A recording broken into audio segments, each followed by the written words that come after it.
वालेकुम बिस्मिल्लाहिर्रहमानिर्रहीम। दार एजुकेशन के ASP.NET वीडियो ट्यूटोरियल में खुशामदीद। आज जो हमारा डिस्कशन का मौजू है वो है ASP.NET सर्वर साइड। देखिए, जब आप बात करते हैं कि जी स्क्रिप्टिंग क्या चीज़ है, तो आपके जहन में स्क्रिप्टिंग एक खास किस्म की लैंग्वेज है जिसका काम परफॉर्म करना है। क्या काम परफॉर्म करना है? परफॉर्म ये करना है कि हमारे पास आज से पहले जब हम लोगों ने HTML स्टार्ट की तो एक बार just hyper text markup language, उसके अंदर हम स्टैटिक वेबसाइट्स बनाते थे जो कि क्लाइंट साइड के ऊपर नजर आती थी। इसकी कोडिंग भी आपको टोटली नजर आ जाती थी। अब अगर कोई यूजर की लॉजिक्स हैं, कोई रिस्ट्रिक्टिव इंफॉर्मेशन है, तो वो अगर यूजर चाहते थे कि वो डिस्प्ले ना हो तो उसके लिए फिर एक लैंग्वेजेस बनाएगी जिनको आपने स्क्रिप्टिंग का। अब इसमें फिर दो तरह की स्क्रिप्टिंग लैंग्वेजेस आई।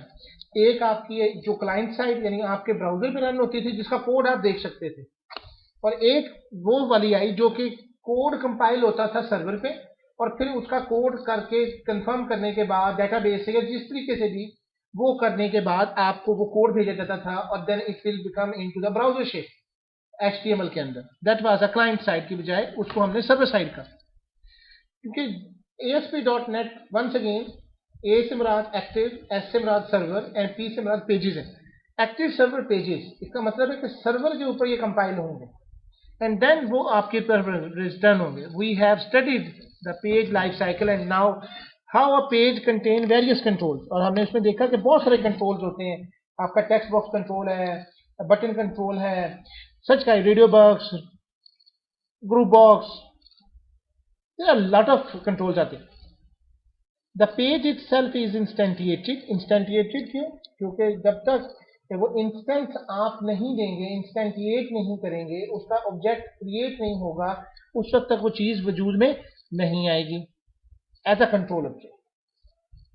क्योंकि ASP.NET वंस अगेन ये एक ऑब्जेक्ट ओरिएंटेड लैंग्वेज है जिसका काम एक क्लासेस से आपकी इंफॉर्मेशन को रिट्राइव करना है and then it will be become into the action. All web forms are basically instance of the ASP.NET page class. आप खा वो टेक्स्ट बॉक्स लें, कोई भी कंट्रोल लें, यानी अगर आप मैं यहाँ पे आके एक वेबसाइट खोलता हूँ फाइल के अंदर, न्यू हमने चलें प्रोजेक्ट कर लेते हैं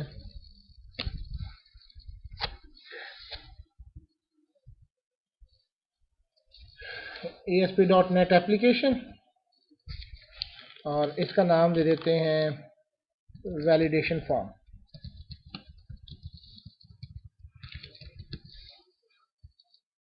इसको ब्राउज कर लेते हैं, MVC की जगह ASP.NET यहाँ पे दे।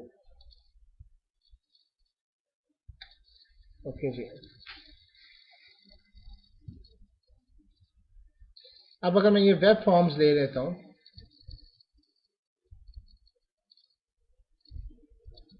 अब मैंने एम्प्टी नहीं लिया। ये याद रखा करें कि कब मैं MVC ले रहा हूँ, कब मैं एम्प्टी ले रहा हूँ, कब मैं वेब फॉर्म्स ले रहा हूँ। मैंने वेब फॉर्म्स इसलिए लिया क्योंकि ऑटोमेटिकली वो सारी क्लासेस जो हैं, जो कि हमने वैलिडेशंस वगैरह करनी है, सारा कुछ है जो हमारा आगे टॉपिक आ रहा है, वो वेब फॉर्म ऑटोमेटिकली ये बने हुए आ जाए मेरे पास एक फॉर्म हो, मैं उसके अंदर वर्किंग कर सकूँ। तमाम की तमाम जितने भी रेफरेंसेज हैं, ये क्लासेस हैं, वो इसके अंदर इनेबल हो चुकी होनी चाहिए।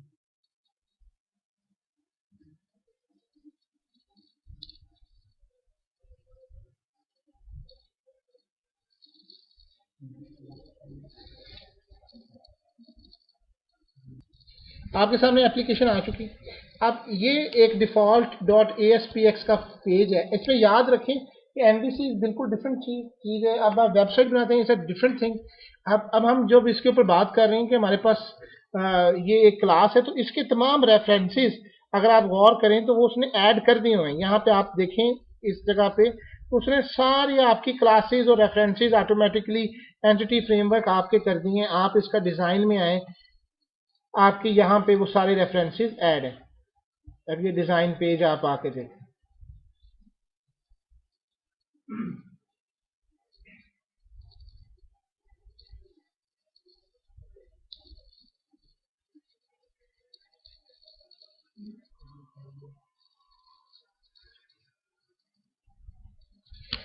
फ़र्क ये है कि जब आप एम्प्टी की बजाय वेब फॉर्म वगैरह लेते हैं तो वो आपके लिए एक CSS और सारी चीज़ें लेके मास्टर पेज भी आपका बनाता है, जो हमने लास्ट लेक्चर में देखा था कि हमें अपना मास्टर पेज कैसे बनाना है और उसको फिर हमने वर्किंग किस तरीके से करनी है। ये हम सब बातें लास्ट लेक्चर्स में कर चुके हुए हैं। हमारा यहाँ पे भी सीखने का पर्पज़ ये था कि लेट्स सपोज हमारे पास ये इन्फॉर्मेशन है और मैं यहाँ से कोई टूल बॉक्स है, या अगर आप टूल बॉक्स में देखें तो I have a lot of tools are there. ये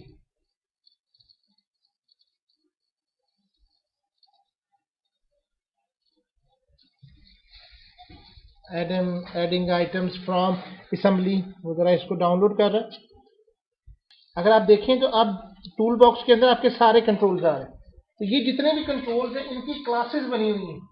जब आप यहाँ से कोई ऑब्जेक्ट उठा के अपने यहाँ पे रखते हैं, जैसे कि फॉर एग्जांपल मैं एक टेक्स्ट बॉक्स की बात ही करता हूँ, लेट्स सपोज टेक्स्ट बॉक्स, ये अगर मैं इसको उठा के यहाँ पे रखूंगा एक ऑब्जेक्ट को, तो आप ये अंडरस्टैंड करेंगे ये जो टेक्स्ट बॉक्स है ये किसका है, टेक्स्ट बॉक्स और नंबर आके टेक्स्ट बॉक्स 1 है। ये टेक्स्ट बॉक्स क्लास का एक ऑब्जेक्ट क्रिएट हो गया है, इसका एक इंस्टेंस जो है वो मैंने क्रिएट कर लिया है, जो मैं आपको बात समझाना चाह रहा था। अभी हम इसके ऊपर नहीं है, हमने लास्ट लेक्चर्स में ये सारी चीजें बना चुके हैं।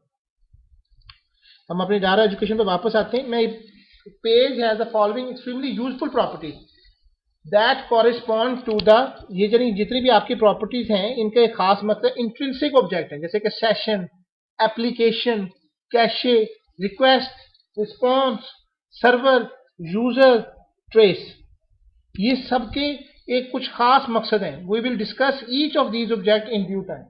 जैसे जैसे ये चीज़ें आगे बढ़ेंगी, अभी हम डिस्कशन करेंगे तो हम सेशन पे भी बात करेंगे, एप्लीकेशन पे भी बात करेंगे, और फिर रिक्वेस्ट ऑब्जेक्ट क्या होते हैं, कैशे क्या होता है, ये सारी चीज़ें हमें अंडरस्टैंड करनी है। लेकिन ये वो सारे वो काम हैं जिनका काम आपके सर्वर पे परफॉर्म होना है। क्लाइंट साइड के ऊपर आपको एक जस्ट एक ब्राउजर नजर में आपको HTML का कोड नजर आएगा, लेकिन वो सारी एक्टिविटी जो परफॉर्म होगी वो आपकी यहाँ पे होगी। अब आप सर्वर ऑब्जेक्ट पे आ जाए। The server object in ASP.NET is an instance of the system.web.http server utility class. The HTTP server utility class provides numerous properties and methods to perform a various job. हमें पता है कि HTTP क्या होते हैं, hyper text transfer protocol. जब भी आप इंटरनेट के जरिए एक सर्वर से इंफॉर्मेशन दूसरे कंप्यूटर पे लेंगे तो उसके लिए आपकी एक जगह से दूसरी जगह जो इंफॉर्मेशन जाएगी वो हाइपर टेक्स्ट ट्रांसफर प्रोटोकॉल के जरिए जाएगी। तो इसके लिए जो आपकी क्लास नेम स्पेस है वो ASP.NET के अंदर वो है system.web। जितनी भी वेब से रिलेटेड इंफॉर्मेशन होगी, हमें पता है कि हम जब क्लासेस बनाते हैं, मैं इसकी बात कर रहा हूँ। अगर आप यहाँ पे आते हैं, यहाँ पे आपको कोई नजर नहीं आ रहा होगा, लेकिन आप default.aspx के अंदर आए तो एक हमेशा आपको पता है कि एक फाइल जो बनती है .cs की भी फाइल बनती है। अगर आप इसके ऊपर क्लिक करें तो एक CS की फाइल खुलेगी। ये याद रखा करें कि किस जगह पे आपकी एप्लीकेशन स्टार्ट होनी है, कौन सी। अब आप जरा गौर करें तो यहाँ पे क्लासेस आपको नजर आ रही है, यूजिंग सिस्टम, कहीं पे आपको using system dot web dot नजर आ रहा है। तो इसी तरह से अगर मैंने सर्वर साइड स्क्रिप्टिंग करनी है तो आपको system dot web dot HTTP, देखें कौन सी वाली थी हमारी क्लास है, HTTP server utility class.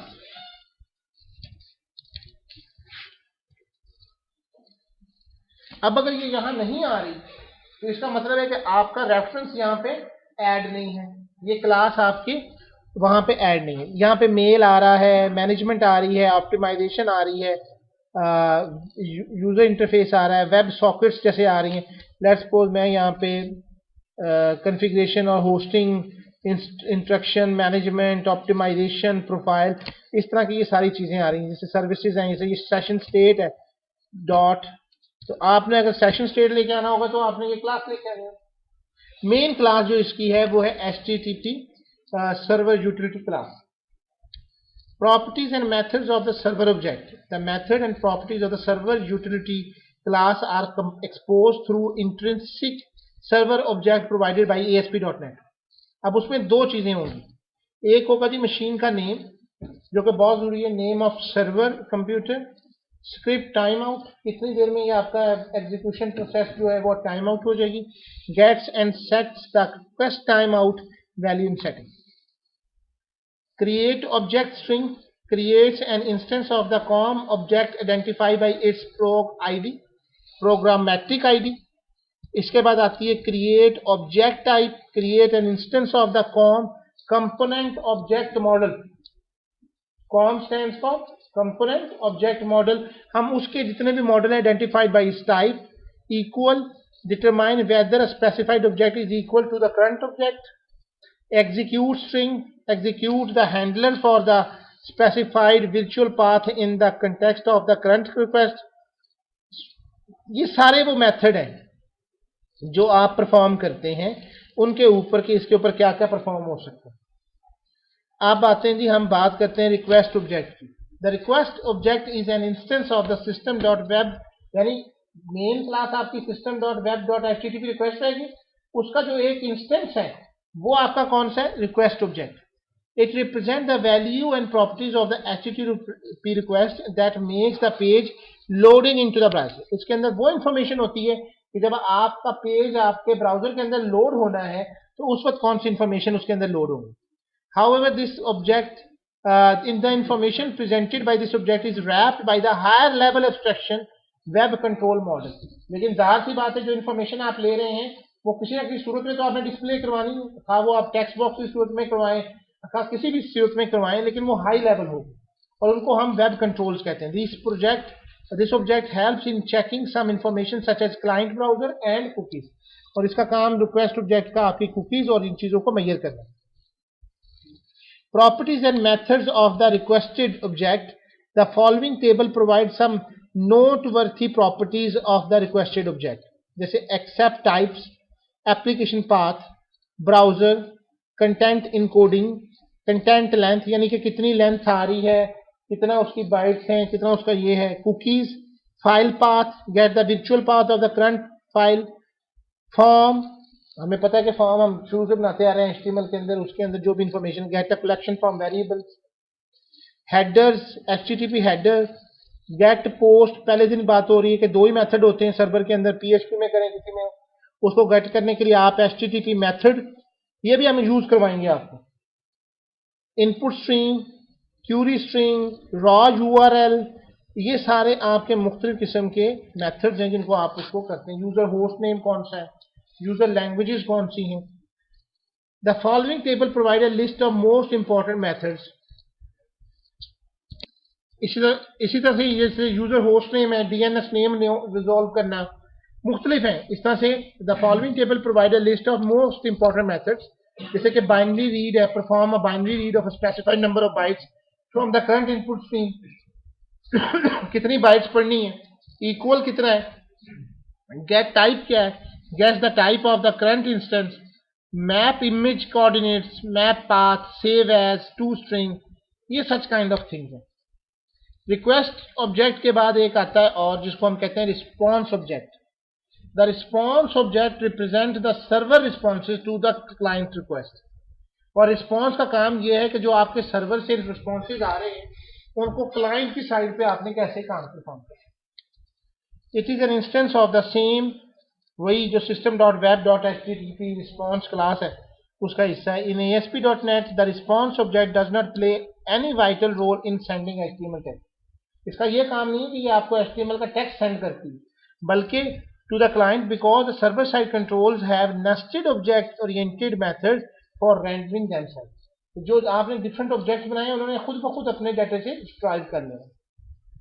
However, the HTTP response object still provides some important functionality like the cookie feature and the redirect method.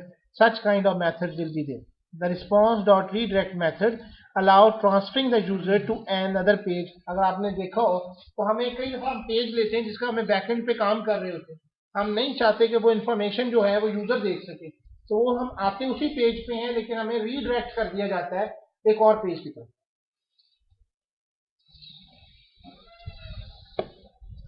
Properties and methods of the response object, जैसे buffer बनाना, buffer output करना, character set देखना, cookies देखना, उनको expire करना, expire absolute, header encoding, header output, output stream, redirect location, status code, status description, such kind of things was there. Provide a list of important method जैसे add header, append cookie, append header, append to log, close, end, equal, flush, fix, set cookies, to string, write, write file, write string. ये वो वाले method जिस तरह आप लिखते थे ना सी शार्प के अंदर लिखते होते थे system dot console dot right line, या टू स्ट्रिंग कन्वर्ट करने के लिए, ये सारे वही वाले फंक्शन। एग्जाम्पल देखेंगे जी, हम एक छोटी सी एग्जाम्पल है और ये हम बनाने की कोशिश भी करेंगे। ये देखें, बहुत सिंपल सा एक टाइटल पेज बनाएंगे हम। एंटर योर नेम, और उसके अंदर हमने एक इनपुट टाइप बॉक्स ले लिया और उसका नाम हमने सबमिट कर दिया। कोड बिहाइंड बटन, अगर वो नाम हमारा if string dot is null और empty text box one dot, अगर पहले में ही उसका टेक्स्ट बॉक्स का जो उसने खाली छोड़ दिया है तो क्या मैसेज आएगा वहां पे, label one dot, label one क्या है, बेसिकली एक कंट्रोल है और उसने उसका टेक्स्ट के कंट्रोल को उठाना है। Welcome plus server dot HTML encode, और उसको फिर इनकोड करेगा जो आपने टेक्स्ट बॉक्स वन में दिया हुआ है, उसको इनकोडिंग करेगा into the form of HTML, the URL plus server dot URL encode. तो आपका जो पेज है वो आपको द यूआरएल जो होगा वो आपका वो पेज का वो डिस्प्ले होगा। ये एक छोटा सा प्रोग्राम है और इसके अंदर ये जो मेथड मैंने यूज किए हैं, अगर आप जरा गौर करें तो मैंने इसके अंदर मेथड कौन से यूज किए हैं, एचटीएमएल इनकोड। ऊपर देखें यहाँ पे हमने एचटीएमएल इनकोड और डिफरेंट हमने मुख्तलिफ मेथड्स हैं जो हमने बात की आपसे कि इसके अंदर हम इसको वर्किंग करेंगे। अब एक एप्लीकेशन क्योंकि हम बनाना जा रहे हैं तो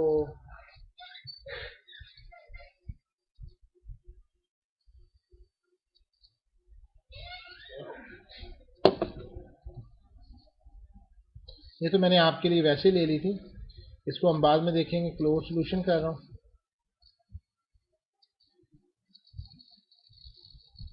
और मेरी अब कोशिश होगी कि ये बिल्ट इन फाइल भी आपको वहीं पे भेज दी जाए।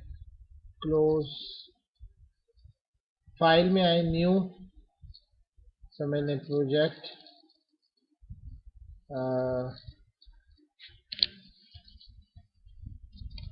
सर्वर कंट्रोल एग्जाम्पल, इसको मैं ओके करूंगा।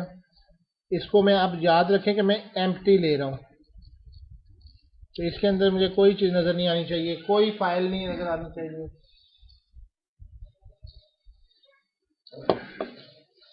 अब मैं यहां पे एक फाइल ऐड करूंगा, राइट क्लिक करूंगा, ऐड। अब यहाँ पे मेरे पास ऑप्शन होंगे कि मैं कौन सा वाला पेज एंटर करना चाह रहा हूँ।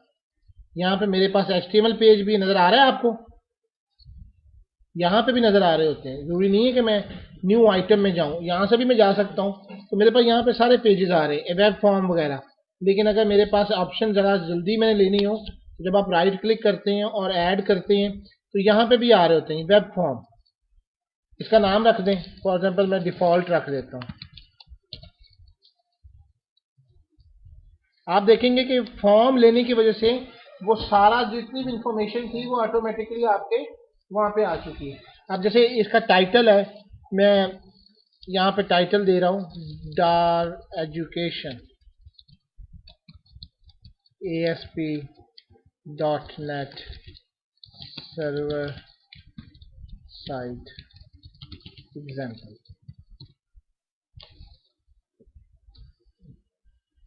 बॉडी है, फॉर एग्जांपल मैं H1 चाह रहा हूँ।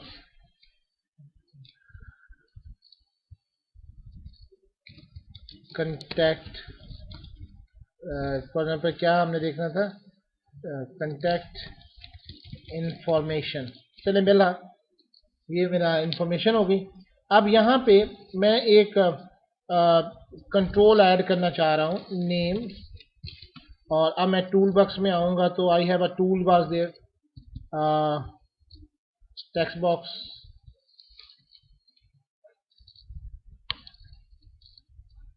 याद रखें अगर आप कोडिंग में खड़े होंगे तो उसकी जगह पे आपको ASP डॉट का पूरा टेक्स्ट का जो है ना वो कोड आ जाएगा, और अगर आप इसको डिजाइन व्यू में खड़े हुए होंगे तो कुछ इस तरह से सिचुएशन होगी। जैसे ये कंट्रोल आपको नजर आ रहा है ना, लेकिन अगर आप टेक्स्ट बॉक्स में होंगे, डिजाइन मोड में करूंगा तो इसका बटन होगा, तो यहाँ पे आपको बटन शक्ल में नजर आएगा, यहाँ बटन लेके आएंगे, ऊपर कोडिंग इसकी आ रही होगी। आई होप कि you will understand this thing. अब आ जाए डायरेक्ट एजुकेशन पे और आके देखें कि हमने क्या किया। हमने एक टेक्स्ट बॉक्स लिया और उसके बाद हमने एक बटन लिया, लेकिन ऑन बटन के अंदर हमने एक सबमिट का लिया कि text is equal to submit करना है, और हमने उसका on click button one click. अब देखें इसका नाम, इसकी प्रॉपर्टीज कहाँ से आएंगी आपके पास, आप प्रॉपर्टीज में आएंगे तो इसका नाम यहाँ बटन वन दिया हुआ है। आप जरा गौर करें, कोडिंग भी साथ में चेंज हो जाएगी। क्या है इसका नाम, इसने रखा है और इसने इसका नाम सबमिट रखा है। आप भी नाम रख सबमिट नहीं, इसका नाम जो भी इसने रखा है प्रॉपर्टीज,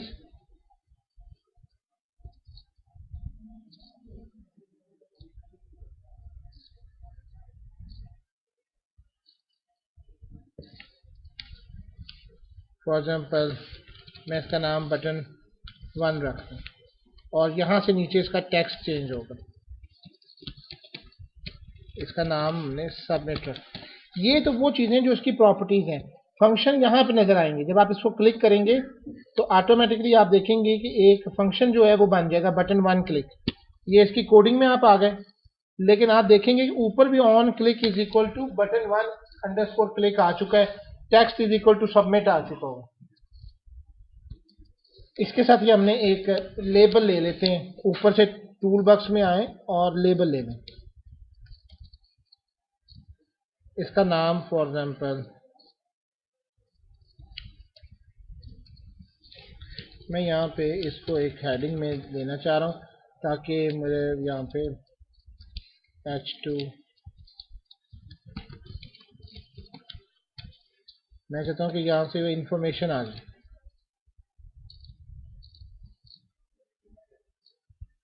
ऊपर कंटेक्ट इंफॉर्मेशन आ गई। अगर मैं इस फॉर्म से निकल के आऊँगा, जैसे कि ये है,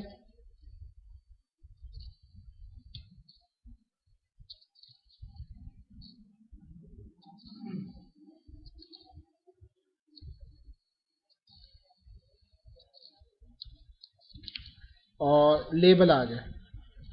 अब ये जो लेबल है इसमें आप इसको हटा दें, कुछ भी डिस्प्ले ना करें ताकि वो नजर ना आए आपको शुरुआत में, लेकिन आप इसकी कोडिंग में आ जाएं। अब इसका नाम लेबल वन है।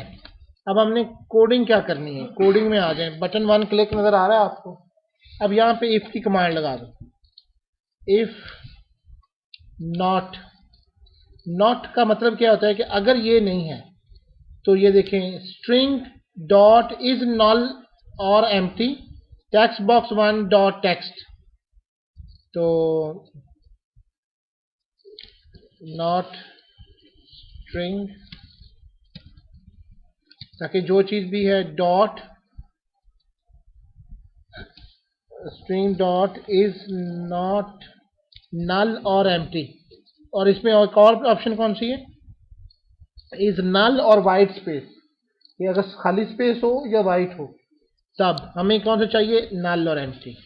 किसको देखना जी, text box one dot text. इसको आपने चेक किया और आपने कहा जी कि अगर ये इंफॉर्मेशन है तो क्या होना चाहिए। Now we will check the condition and then follow it.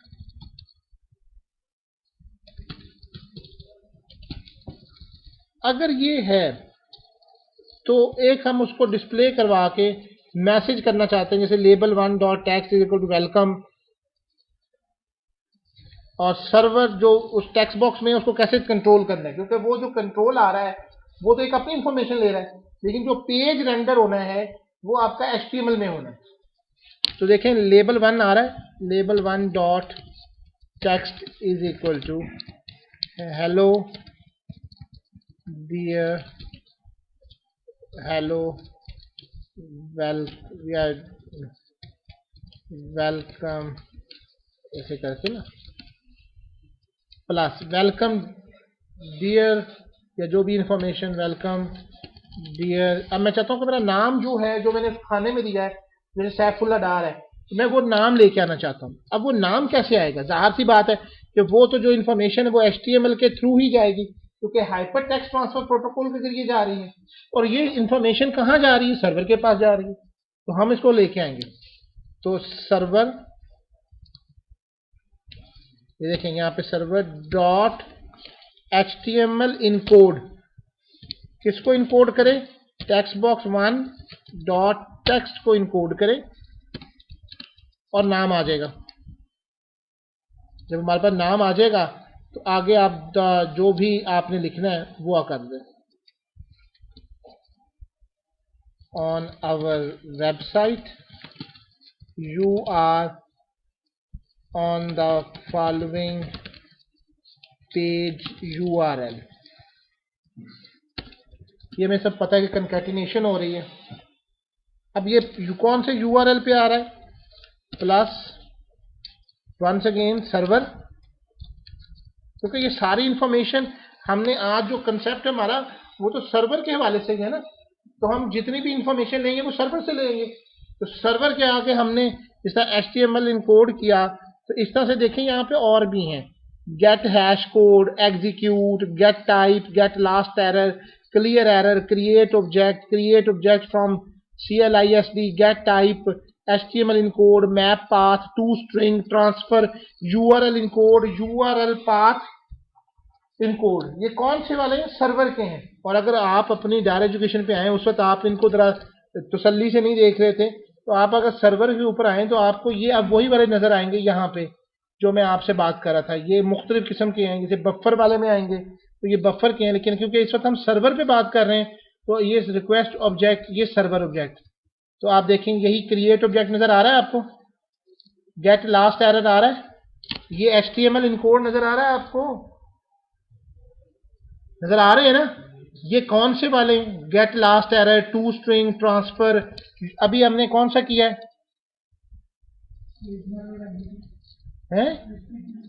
HTML encode नहीं करने जा रहे। ये यहां पे आ रहे हैं आपको, देखें टू स्ट्रिंग सर्वर, सर्वर के अंदर यही है HTML encode, get last error, create object from CLISD, create error, create object. आप वेबसाइट पे आके देखें, क्रिएट ऑब्जेक्ट सबसे पहला नजर आता है आपको ऊपर, ये क्रिएट ऑब्जेक्ट। इसी तरीके से ये सारे के सारे जिस तरह हमने लेंगे उसी तरह से हमारी वो वर्किंग होगी। अब जैसे हमने सर्वर डॉट URL इनकोड है, URL इनकोड किसको इनकोड करना है? जाहिर सी बात है कि वो सर्वर पे जो इंफॉर्मेशन है, रिक्वेस्ट। अब ये कौन सा वाला? पहले हमने सर्वर साइड की बात की, अब रिक्वेस्ट की बात कर रहे हैं। रिक्वेस्ट डॉट क्या जी, क्या मालूम करना है? URL और क्या क्या है इसमें देखें, रॉ URL है, URL रेफरर है, अबाउट है, क्लाइंट सर्टिफिकेट, कुकीज आ रही हैं, बहुत सारे हैं, कुछ फॉर्म्स हैं। अगर आप आके जरा गौर करें डायर एजुकेशन पे तो ये सारे आपको ऊपर ये बताए मैंने कि नहीं, रिक्वेस्ट ऑब्जेक्ट में accept type, cookies, file path, form, header, HTTP method, is secure connection, raw URL नजर आ रहा है आपको, और इसके अंदर URL नजर आ रहा है। बोल भी तो, ये सारे फंक्शन आपने इसी तरीके से गेट करने। हम सारे फंक्शंस को नहीं कर सकते, मैं सिर्फ एक ले रहा हूँ। रॉ URL लेना होता तो मैं रॉ URL लेता, लेकिन मैं सिर्फ URL ले रहा हूँ। और जाहिर सी बात है कि हमने इसको करना है तो फिर हमने इसको टू स्ट्रिंग में कन्वर्ट करना है।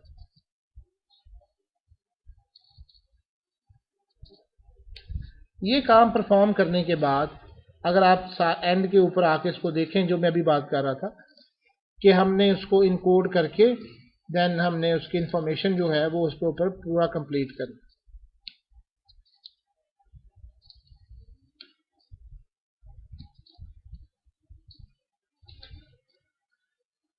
हाँ जी, अब हम इसको सेव कर लें और इसको गूगल क्रोम में चला लेते हैं।